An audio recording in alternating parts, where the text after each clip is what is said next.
Peace, my people. You're tuning into I Must Be Bugging, where Black, gifted, and otherwise neurodivergent folks celebrate our special flavors. If you've ever questioned your perspective in a world built for the masses, welcome home. I'm your host, Sheldon Gay, and I appreciate you joining me on this journey as a late-identified Black, gifted man. Together, we'll rewrite the script on neurodiversity by celebrating our differences, challenging the status quo, and breaking free from old narratives that label us as deficient.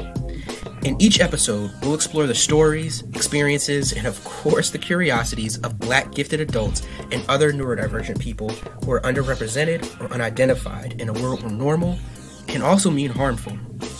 So continue with me on this journey of self-discovery, empowerment, and acceptance. I Must Be Bugging is creating safe spaces, sparking conversations, and making sure our voices are heard.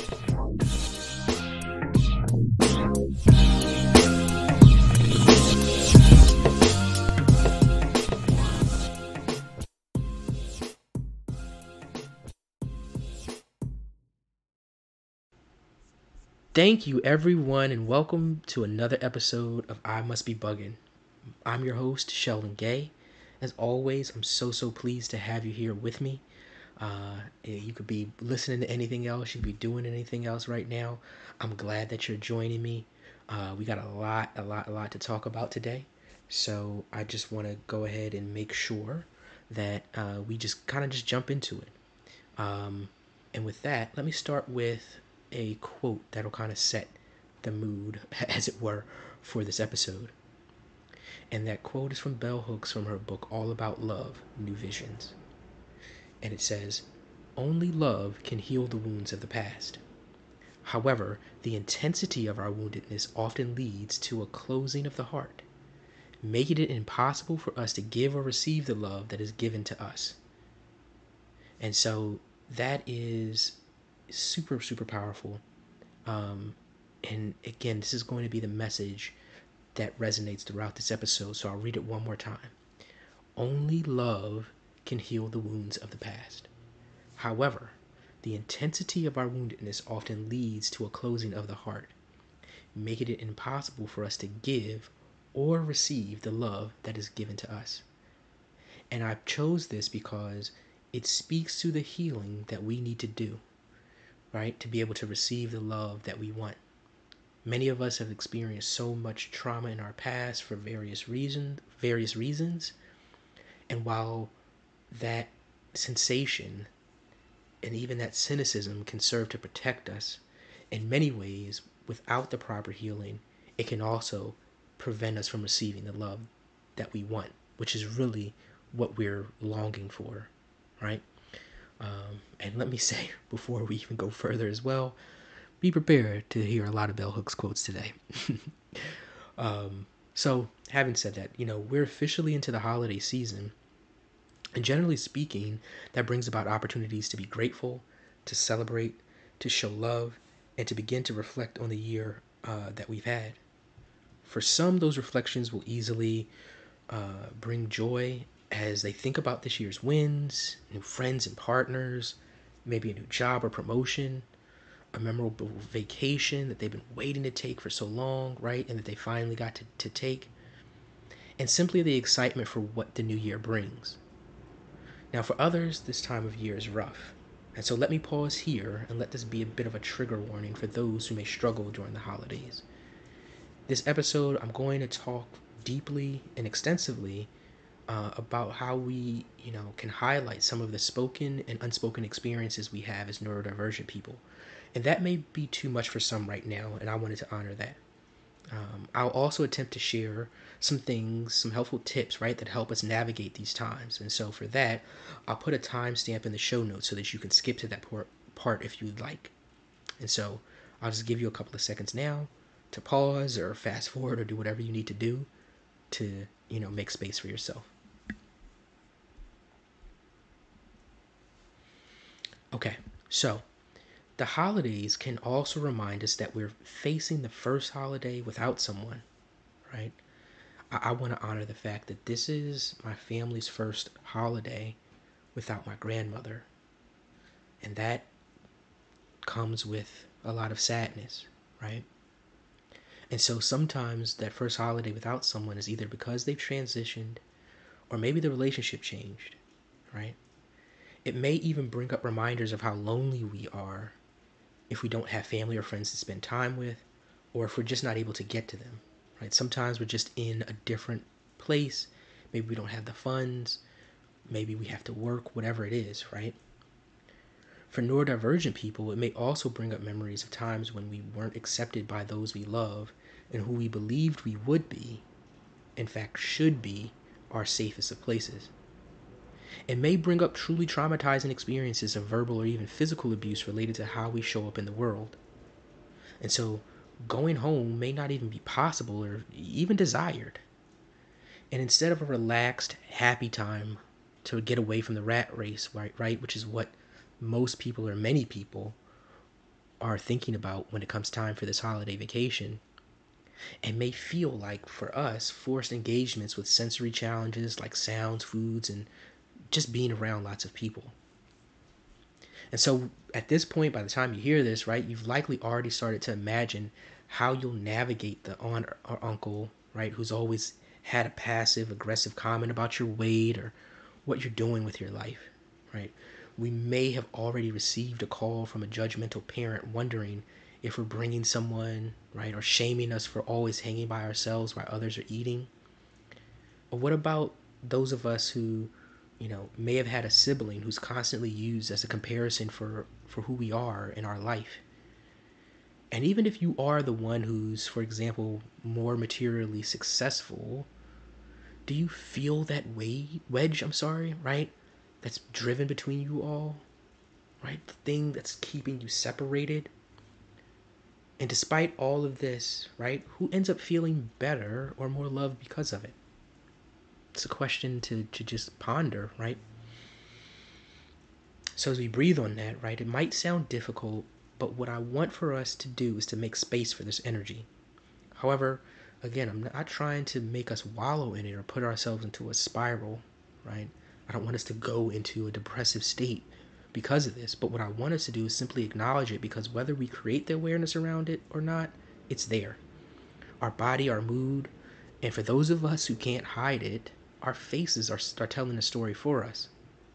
And so the more we are aware of it, the better we can deal with it when someone or something touches on that spot that's tender or still wounded. So the next thing I want to do is share one of my favorite poems, and many of you are already familiar with it, but it's still a good grounding message regardless. And it's called The Guest House by Rumi. And it goes like this: this being human is a guest house. Every morning a new arrival. A joy, a depression, a meanness. Some momentary awareness comes as an unexpected visitor.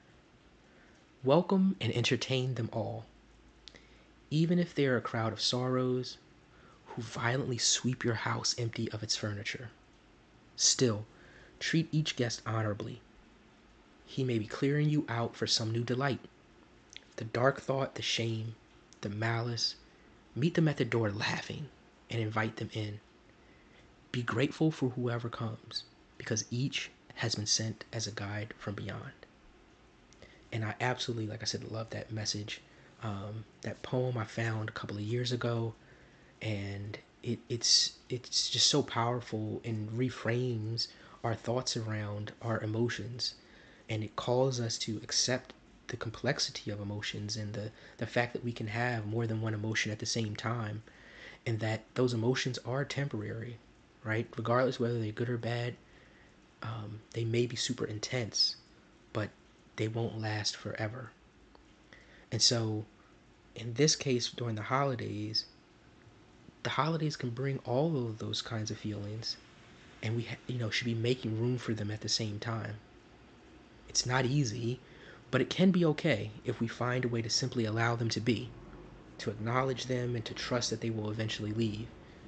And now some of them, some of those emotions will visit us a little bit too often, but that's a conversation for another day. Going back home for the holidays can mean, turning up the dial on the mask we wear, or even putting on a mask that you've liberated yourself from elsewhere. This is because so many behaviors and families get highlighted because these are the people we've known for the longest, right? And they've known us the longest. And they also take our behavior as a reflection of themselves, consciously or otherwise. And so it makes it personal for them, right? And that's what we often see in their behavior. But the often invisible reality is that as melanated and marginalized people, we already have enough pressure to mask. This adds up and adds another burden on top of it. And that's another reason so many of us go without identifying as neurodivergent, because it's yet another thing for us to carry, right? Another thing to put on our shoulders that already feels too heavy, that we feel like, will break our back if we just put one little thing else on our shoulders. And so we don't want to put it there.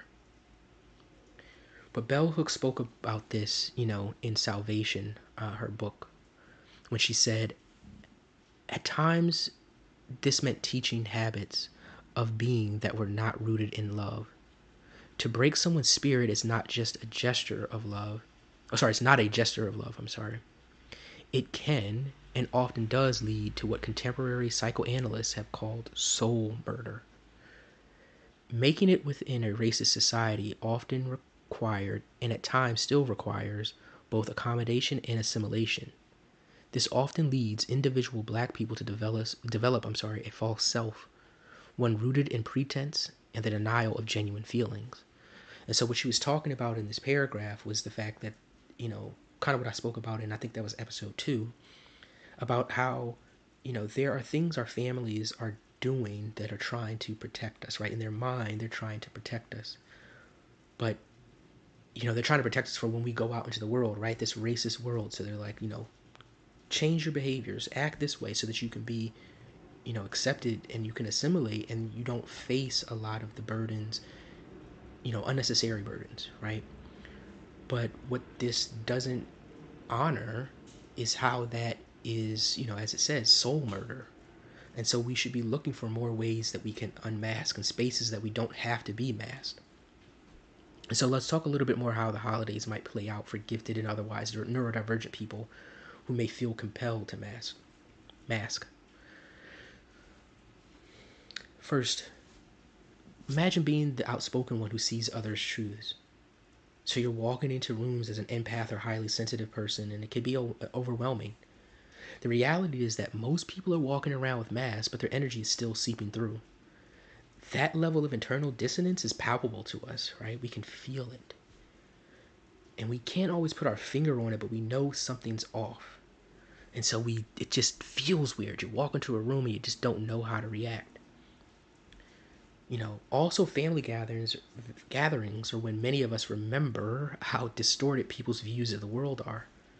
Maybe you've moved on from some of those beliefs that you were raised on, and while you're not trying to upset folks, it's killing you to hear your uncle or aunt share their not so hot take, right, on relationships, politics, or whatever else is wrong with the world. Second thing, imagine being teased about food or other sensory sensitivities. This could mean being the person that doesn't eat traditional food and having your identity questioned, right? And by traditional food, I mean, an ethnic tradition, whether it be African American, or maybe, you're from Ghana, or maybe you're from Uruguay, or maybe you're from, I don't know, Ireland, wherever, right? Doesn't really matter, Japan, right? If you're not someone who eats the traditional food, people question your identity. So, for me, I can speak to, the imagining of being a black person who doesn't eat, colllards or candy yams. People out here are going to be revoking your black card amidst, a seemingly unending amount of laughter. And not that there's anything wrong with it, but, I do eat colllards or candy yams, right? But I do know that there's some things that, people don't like. And so they're, making you question your own identity. Are you black enough? Are you Latin enough? Are you, East Asian or South Asian or whatever enough? Maybe you still don't like your food to touch and people treat you like you're a little kid. Or, and this is for one of my little brothers, right? Maybe you like cheese on pizza, but not in mac and cheese, right? I joked with one of my cousins a couple of years ago that black folks understand asking people to fry their stuff hard, but they're quick to tease people if they don't like slimy or soft food, right? So we get it on some level, but we don't realize what we're doing to each other.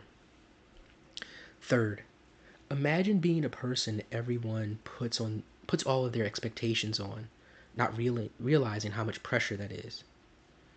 Sure, that can come from a place of admiration and wanting to show love, but it can also feel like anything but perfection will let them down. If you have any kind of social anxiety, this can make you, even more hyper aware of how you're presenting and trying to read people's minds to figure out whether they're happy with you or not. I think that was 3. 4. Imagine being the person who shows up late to the meal and everybody piles on about it. You know, maybe you wanted to be there on time and you tried, you really, really did. But instead of accepting that they might have to wait to see you later, they call you lazy and other things. 5. Imagine being the person who has challenges around looking people in the face and an elder insists that you're being disrespectful. You're just showing up as yourself and now you're upsetting sweet old ladies, right? And I'll just say this, you don't have to look someone in their eyes to see and make space for their heart. I think this is 7. Imagine being the person who likes hanging with their cousins but who stims or who has challenges with social dynamics and realizing they left you out of the group activity. If we're keeping it real, right, cousin time is almost a sacred activity in many families. And so it can hurt deeply when it seems like everyone wants to hang out together, but just without you, right? 8. Imagine being the one who's quickly overwhelmed by loud sounds, multiple conversations, etc. So you leave early or duck off to a quiet room, and people just simply paint you as someone who doesn't love the family. Imagine feeling like someone's driving a pencil through your brain, or your energy is being sapped quicker than they can pour out the eggnog, right? And instead of helping or understanding, they question your heart. And so to this point, here's a nugget that was confirmed by an expert in a podcast I happened to listen to today. Our brains are designed to process language. Therefore, if we, may be thrown off, if we're trying to focus on one thing or person and there are people speaking in the background because our brain is drawn to it and wants to process it. We may not even be able to readily stop this from happening. And so being amongst multiple conversations may feel like, imagine being a shopkeeper and you're trying to dedicate your attention to the customer that's in front of you, but all of a sudden there's like 5 other people running up to the window and demanding your attention. That's what that can feel like. And I'll just say that, I definitely can relate to this because I know that I don't like, people being on calls while I'm driving. And some people may not understand this, but when I said that this was, confirmed, is that what I know is that there are certain people's voices that particularly my brain is attuned to paying attention to because I care about them that much. And so if I'm driving and I'm hearing their conversation, that voice, my brain's trying to process it. And while I'm driving, I'm trying to stay focused and I like to listen to my music to just keep me calm because, traffic just be in the way, right? And so it just becomes a bit overwhelming, right? And so making space for understanding that, again, just naturally our brains want to do that. And for some of us, it's harder for us to make that, distinction. I believe this is 9. Imagine being the one whose thoughts and behaviors are used to define what's normal, accepted, loved, by pointing out how weird or difficult we are. We all have our quirks. How many people watch a show that no one else does? But why are yours the problem? Why is it that if you listen to a certain artist, you're the weird one? The reality is that it's more fun to demonstrate how you're supposedly different, right? How for them to demonstrate how you're supposedly different than to be curious about it or admit that they watched or listened to that thing too, right? So do any of these resonate with you? You know, if this sounds like your loved one or a friend, do me a favor. Be patient and compassionate if you reach out and they don't want to explain themselves or don't automatically accept an offered apology. The reality is, like I said, we're tired, right? We's tired. And you're looking at years of not feeling heard. It's hard to turn that around. Our trust is at a super, super low, right? It's at a real, real low. So give it time and space. And if you really love them, just keep demonstrating your compassion. And I trust that it'll all turn around. So, how can we help ourselves? The first thing that I'll share is we can help ourselves by doing the internal work to be able to comfortably draw boundaries so that you can let people know what you will and won't do. Reassure them that you love and care about them where appropriate, and that none of this is about wanting to get rid of them. Instead, these boundaries are about improving the way you all communicate and share love together. Now, if they can't accept that, right, hold the boundary for as long as you need. The second thing, you know, create your own accommodations. Don't wait for them. If you need to wear the headphones or earplugs, do it, right? Don't wait for them to be offered. Don't worry about what people are going to say. Like, if that's how you need to show up, to be able to be present, just do it. Give yourself the space to pop in and pop out, right? In fact, if you can bring your own car instead of riding with others, do it, because now, if you do want to leave early, you don't have to feel bad about asking someone to leave early, or you don't have to, you know, feel some type of way because they're not ready to leave, and so you've got to just sit there.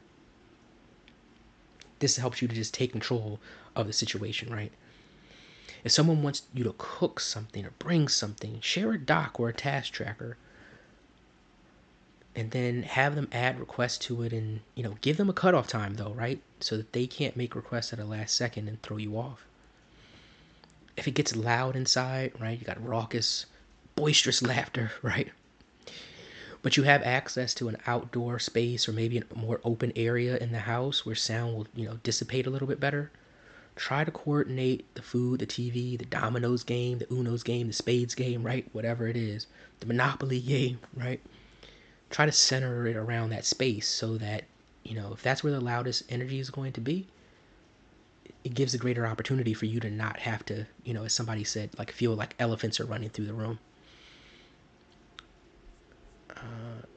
3, be grateful that there are people who are wishing you well and envisioning great things for you. When someone brings up, things about your accomplishments, right, you can thank them for that, but also share other non-performance based things you enjoy about yourself to help them see you as more than just your career or accomplishments, right? 4, be curious about what might help you show up for things you absolutely don't want to miss. Try to find out the time that the thing will be taking place beforehand, and then get an accountability partner, right? Whether it be a cousin, a sibling, shoot, your children, whatever it is, right? That can help you stick to that time. Now, this needs to be someone whom you trust to keep you, honest about it. But also, please don't get mad at them for trying to help you meet your own needs, right? Like, if you're having issues with getting, there on time, and somebody's like, coming to get you out of bed, right? Because you sleep, right? Don't get mad at them, right? More importantly, this also means being clear about how you'd like to receive reminders and expressing it, right? Give them options, tell them what you want, rather than being mad that they, gave you a phone call when you expected a text or something else, right? Help set them up for success rather than assuming that they're going to do what you, want. 5, bring your own food that you enjoy. Feel free to bring, extra of a special food you like, but I'm going to say this very clearly. Don't mess up them people's holiday by switching up your recipe so everyone has to eat like you, right? If you've gone vegan, or if you're gluten-free, or again, if you like your chicken cooked a certain way, or whatever it is, right? make yours, and then, you know, leave that recipe alone. The holidays is not the time for all that experimentation and new stuff, right? And I'm joking, but at the same time, I know that this isn't always possible due to cost or other logistics, but just try to find small things that you can do. And for yourself, at least bring some snacks that you can use to keep your energy and your joy up, right? Because that's what you're trying to do. Is just enjoy the moment. 7, let people know beforehand that you're leaving early, and that while you love them, you want to focus on making sure that you're able to make the best memories while you're there. Okay, next. I believe we're on 9. If you're always late, consider how that impacts others who may be missing you or holding space, or even a plate for you. This doesn't mean, to be very clear, does not mean falling into people pleasing, but it does mean validating their feelings in the same way that you're asking them to do for you. 10. If you see someone who's being othered, right? Someone who now is the scapegoat, the black sheep or whatever, right? Don't revel in the opportunity to be the shamer. Speak up for them. If you like that thing, say it. Or maybe ask them a question to demonstrate that you think it's interesting. Excuse me. And lastly, the 11th one, right? And this may ruffle some feathers, but, bear with me. Be curious about your interpretation. As neurodivergent people, rejection sensitivity is real, and the effects of relationship trauma are powerful, right? We just talked a lot, outlined any number of ways, and shoot, we could talk about hundreds, if not thousands, of other ways in which we have spent our lives experiencing trauma around how we show up. And those things are not trivial. They're still things that live with us. And it affects, as I said in the original quote, right? It can affect how we receive and give love. And so we need to accept and acknowledge that. And so having said that, here are some, thoughts to just maybe be curious about, examples of thoughts to be curious about, right? Do my cousins really hate me? Or might they not know how to vulnerably ask questions about things they don't understand? Did they leave me behind, or is our family so large or impulsive that they just rolled out without realizing it, right? Once it gets past that like 10th person, right, is it possible that it's hard to track whether that 11th or 12th person is in the car, all right, or it was downstairs with everyone or whatever, right? Think about how could my interrupting or data dumping be affecting the flow of conversation or the person who's trying to share something personal? Now, while we can acknowledge that, yes, maybe why we're interrupting is because we are excited, because we are paying attention. But on the other side, how would you feel? How would you expect them to feel? Maybe if you are okay with that, right? How would you expect them to feel? For many people, particularly, again, those of us who are used to feeling unheard, someone interrupting them can be very painful. It can remind them of the trauma of people thinking that what they have to say isn't important. So just be mindful of that, right? Now, again, this isn't to make, any excuses for problematic behavior or put all the responsibility on you to fix things. It's also not meant to encourage you to not have trust in your own perceptions. However, it is a self-empowering opportunity to combat the narratives we get fixated on, right? And that can cause post-holiday depression. Sometimes we go to spend these holidays and then we need like a vacation from the holiday because of all the stuff that we took in. And that's often why a lot of us don't end up showing up at all, right? Take the opportunity to better understand whether our body is telling us we're in actual danger, or if it's just letting us know that we're being vulnerable, and that has been scary before, right? It also helps us to practice modeling the empathy that we want for ourselves. Some of us are familiar with having our words, our actions, or nonverbal cues misinterpreted. So how do we find a way to allow that to be true about other people as well? And again, I'm going to come back to this. I am stating without a doubt that I am not trying to say that we need to change who we are as neurodivergent people. Not only is that wrong, it doesn't work. Instead, think about it like this. Your goal shouldn't be to eliminate your behaviors. A healthier, more reasonable goal could be to get to the point where you continue to hate that particular food, but maybe you don't worry about what others think if they're not eating it, right? It's not their plate. Why are you worried about what they're thinking? Why spend time on that? You could also accept that maybe there's someone out there that may hate that food too, right? And so there's no guarantee that unmasking is going to, bring everybody out in a way that supports and loves you. But if we mask, we might miss an opportunity to make a friend, to make a connection, to find our community, right? So let me share an uncomfortable truth. And here's yet another bell hooks quote. The practice of love offers no place of safety. We risk loss, hurt, pain. We risk being acted upon by forces outside of our control. And so again, that's bell hooks from her book All About Love. And I love this because it gets real with us about what love means. Excuse me, and that means that there are no guarantees. And despite what people will sell you, love definitively is not about never feeling pain again. So don't feel bad if you don't see the change right away, or if you decide it's easier just to mask your way through this time, right? There's no pressure to jump in head first necessarily. And to, you can, forgive me for using the pun, right? But, you can forgive yourself for not going cold turkey this first time, right? Because again, there's no guarantees about what's going to happen. But if we open our hearts, we open our space to possibilities. So as I begin to round out the episode, let me share some ways to communicate to our loved ones. And I acknowledge that these are inspired by an IG post I saw from Sadaf Siddiqui, whose handle is @your.being on Instagram. And I'll put, that in the show notes. And says, the post itself focused on helping people express I versus you statements. And some of you may already be familiar with that, but essentially this practice is going to help us keep the focus on the issue and clarify the feelings that are at play rather than, the accusations, the assumptions, and the interpretations. And I've said this multiple times already, it's not easy. I acknowledge that. And it requires that we be clear about ourselves before asking another person to love us in a way that we're not communicating clearly.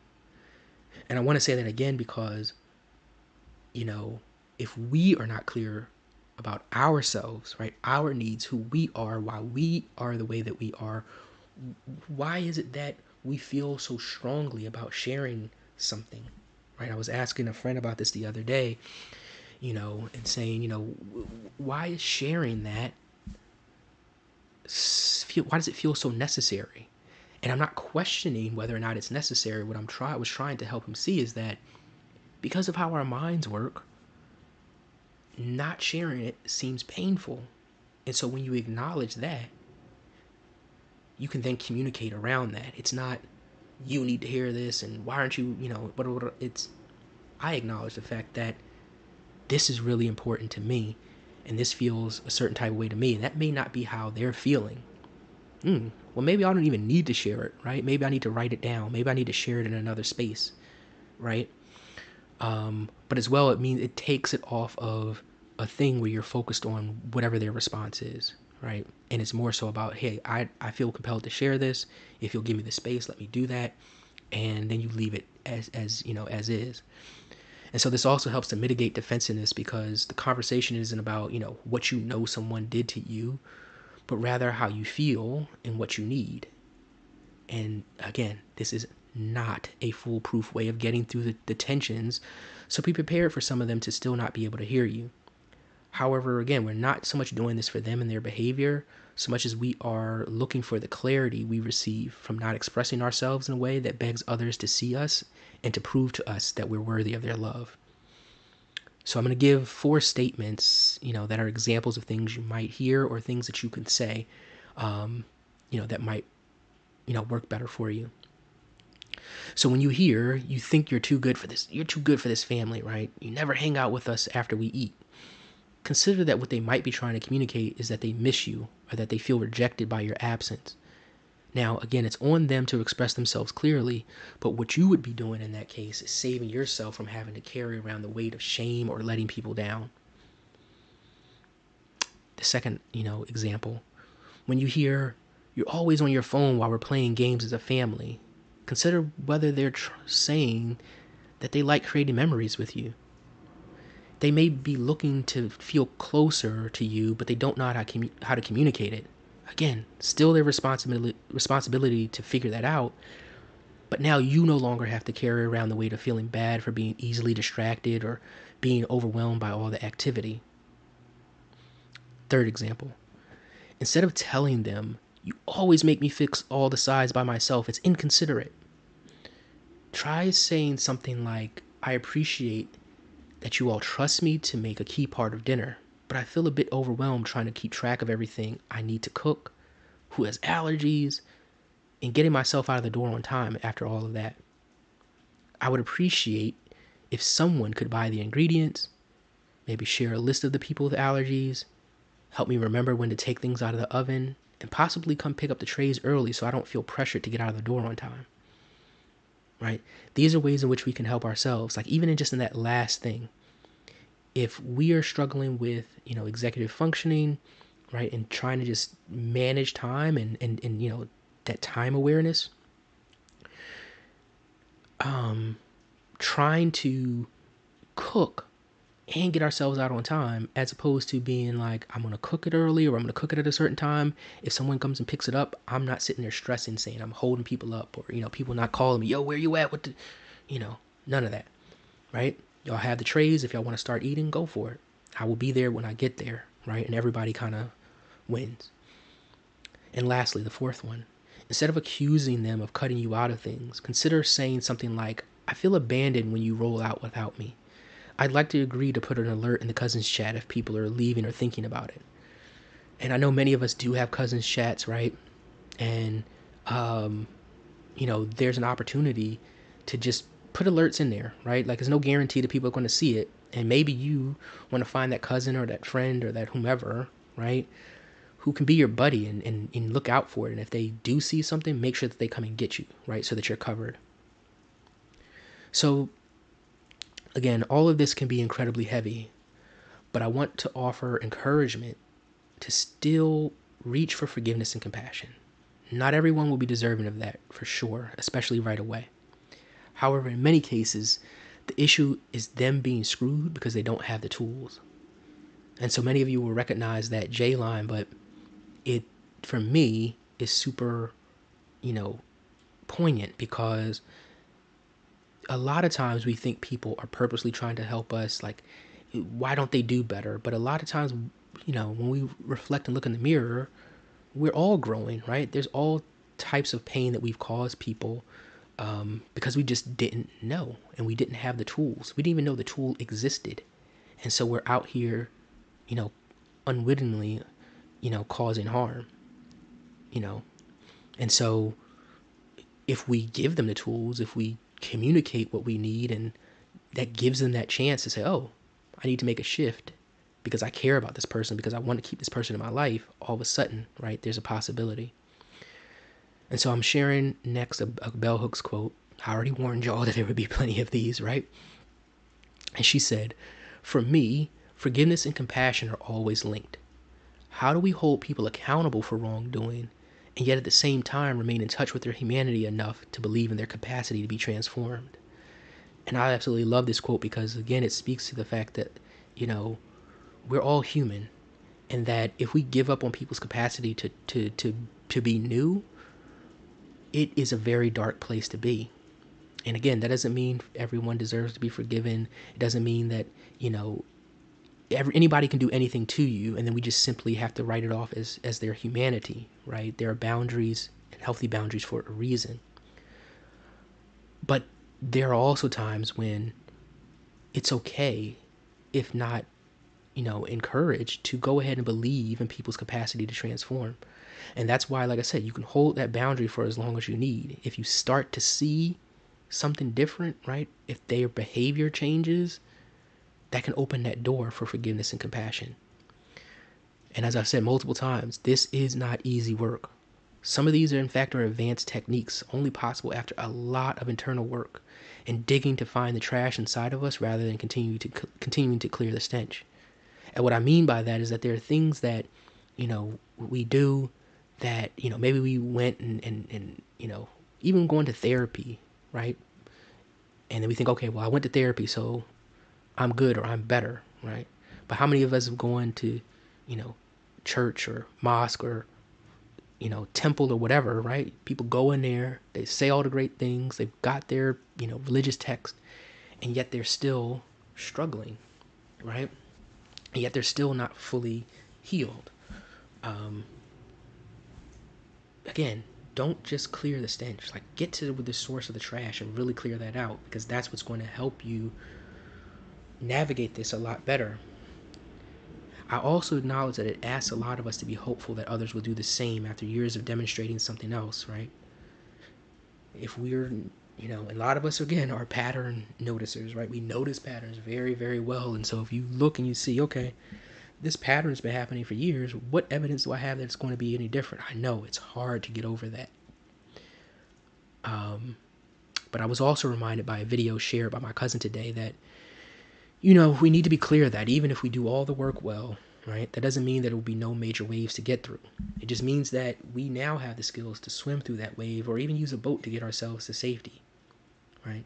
You will still have tough days and things that weigh on you heavy, but you will know how to get through them much better. And that is the point of the work, not freedom from suffering. And so having said that, here's yet another bell hooks quote. Contrary to what we may have been taught to think, unnecessary and unchosen suffering wounds us, but need not scar us for life. It does mark us. What we allow the mark of our suffering to become is in our own hands. Right? Let me read that one more time because I read that awkwardly. Right? Plus, it's important. Right? So, contrary to what we have been taught to think, unnecessary and unchosen suffering wounds us, but need not scar us for life. It does mark us, but what we allow the mark of our suffering to become is in our hands, right? And so this is from her book All About Love, and this is a really important point because this means that we have control over how we show up going forward. We have control over what access to love we have. Despite our suffering, a lot of us may believe we cannot achieve or receive love, because of the suffering and the trauma that we've been through. It feels like we'll never learn to love again. But Belle is telling us something different. And so with that, I hope you all have an amazing holiday season. Feel free to return to this episode if you feel you need a refresher, a reminder, or a re-energizer, right? May your holidays be filled with surprisingly healed loved ones, and edible and enjoyable food, the freedom to choose spaces where you don't get overwhelmed, and maybe just, the holiday nymph will allow your entire self to be seen and affirmed by someone who matters to you most. That is what I wish for you. And so with that, I will let you all go. Thank you if you've stayed this long. As well, if you stayed this long and you're looking for an opportunity to connect with folks virtually, again, maybe you can't get back to your family, maybe you don't want to, right? If you're still looking for an opportunity to connect with other neurodivergent folks, I'm going to put a link that someone shared, on Facebook. It's like an hour and a half on Thanksgiving, so you can kind of tap in there. And other than that, thank you so much. Please, as always, share this with someone that you think it might help. And I'll see you all later. All right.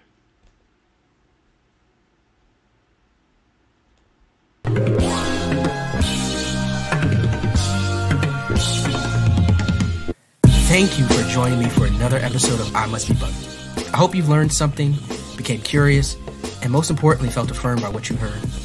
Remember, this podcast is all about sharing compassionate narratives about who we are and how we contribute to the beautiful and necessary diversity of humanity. This is our place to unmask and just be.